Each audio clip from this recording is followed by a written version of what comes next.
और बड़ी खबर बंगाल से सामने आ रही है, जहां पर थोड़ी देर में ममता बनर्जी के घर पर एक बड़ी बैठक है। ममता के घर विधायकों का पहुंचना भी शुरू हो गया है। विधायक लगातार ममता बनर्जी के घर पर पहुंच रहे हैं। इस बैठक में टीएमसी नेताओं पर हुए अटैक को लेकर चर्चा संभव मानी जा रही है। तो इस सबकी बड़ी और अहम खबर आपको बता रहे हैं। कल भी ममता बनर्जी जब सामने आई थी तो उन्होंने कहा था कि 2 जून से मैं धरने पर बैठूंगी और टीएमसी कार्यकर्ता भी सड़क पर उतरेंगे। इसी खबर पर ज्यादा जानकारी के साथ सहयोगी ओंकार सरकार हमारे साथ जुड़ गए। ओंकार, ये बड़ी बैठक जब से थोड़ी देर में होगी, एजेंडा तो क्लियर ही है, लेकिन फिर भी क्या बातचीत होगी?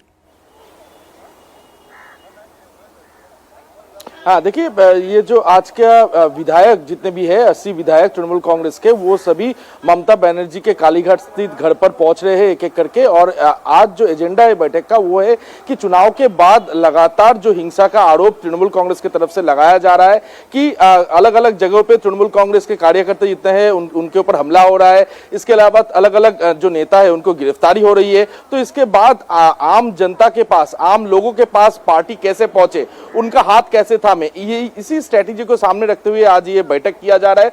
ममता बनर्जी इस बैठक में शामिल रहेंगी और इसके अलावा 80 जो तृणमूल कांग्रेस के विधायक है वो विधायक भी शामिल रहेंगे। इसके अलावा पार्टी के प्रेसिडेंट सुब्रतो बख्शी भी वहां पर मौजूद रहेंगे। तो पार्टी का जो स्ट्रेटेजी है आने वाले दिनों में वो ही उसी को सामने रखते हुए आज ये बैठक किया जा रहा है।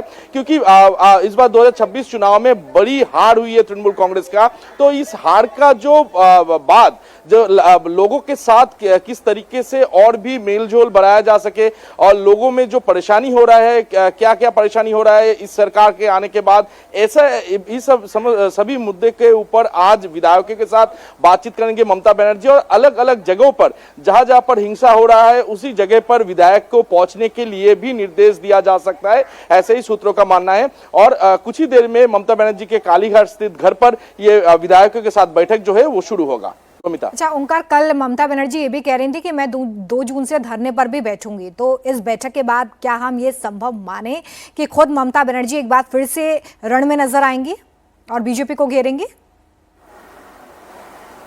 जी देखिए, ममता बनर्जी ने पहले ही कोलकाता पुलिस को एक लेटर दिया था। 2 जून में वो आरआर एवेन्यू यानी कि रानी रासमणी एवेन्यू जो कोलकाता का हार्ट माना जाता है उस जगह पे बैठ के एक दिन के लिए धरना प्रदर्शन करना चाहती थी। तो ये लेटर कोलकाता पुलिस के ट्रैफिक डिपार्टमेंट को ऑलरेडी दिया गया है और वो 2 तारीख से रानी रासमणी एवेन्यू पे बैठना चाहते हैं। हालांकि अभी तक कोलकाता पुलिस की तरफ से कोई कंफर्मेशन नहीं आया है कि उनको अनुमति दिया जा रहा है या फिर नहीं। तो इस बैठक से ये भी ठीक हो सकता है कि अगर आखिरकार कोलकाता पुलिस की तरफ से कोई ग्रीन सिग्नल ना दिया जाए, कोई परमिशन ना दिया जाए, तो ममता बनर्जी का अगला स्टेप क्या होगा, वही पार्टी के साथ भी वो इस बैठक में आलोचना कर सकते हैं। ऐसे ही जानकारी हासिल हो पा रहा है। तो लगातार देखिए, जो अटैक्स हो रहे हैं टीएमसी नेताओं पर, उसको लेकर इस बैठक में चर्चा संभव मानी जा रही है। विधायकों के पहुंचने का सिलसिला भी शुरू हो गया और जब बैठक शुरू होगी उसके बाद ये साफ हो पाएगा कि आखिर क्या कुछ बातचीत इस बैठक में होती है। ओंकार, 4 दिन में 3 टीएमसी नेताओं पर अटैक हो गए हैं। ये बदले की राजनीति है या फिर इसके पीछे कोई साजिश है? पुलिस ने अब तक जो इन्वेस्टिगेशन की है उसमें क्या निकलकर सामने आया? देखिए, जो 5 लोगों की गिरफ्तारी इस वक्त हुआ है सोनारपुर के घटना में, यानी कि अभिषेक बंदोपाध्याय के ऊपर कल जो हमला हुआ, इस सिलसिले में टोटल 5 लोगों की गिरफ्तारी हुई है। जिस 5 लोगों में से 3 ऐसे लोग हैं जो तृणमूल कांग्रेस के साथ जुड़े हुए थे और पूर्व सोनारपुर साउथ के पूर्व विधायक जो थे लावली मोइत्रो, उनके काफी करीबी माने जाते थे। लेकिन जब से सरकार के तख्ता पलट हुआ उसी के बाद से ये बीजेपी में शामिल हो गए और बीजेपी में शामिल होकर ये कल हमला चलाया है, ऐसे ही आरोप लगातार सामने आ रहा है। हालांकि आज जब कोर्ट में जब पहुंचा ये सभी 5 आरोपियां, उनसे जब पूछा गया तो उनमें से एक शख्स ऐसा था जिन्होंने कहा कि नहीं, वो 1998 यानी कि तृणमूल कांग्रेस का जब से जन्म हुआ है तब से वो तृणमूल कांग्रेस का सपोर्टर है। वो अभिषेक बंदोपाध्याय के ऊपर हमला क्यों करेंगे, उनको जानबूझकर गिरफ्तारी पुलिस की तरफ से किया गया है, ऐसे ही एक शख्स का कहना है। हालांकि जो सूत्रों के हवाले से जो खबर मिल पा रहा है, जिन 5 शख्सों को गिरफ्तार किया गया है उनमें से 3 3 शख्स ऐसे हैं जो तृणमूल कांग्रेस के साथ जुड़े हुए थे।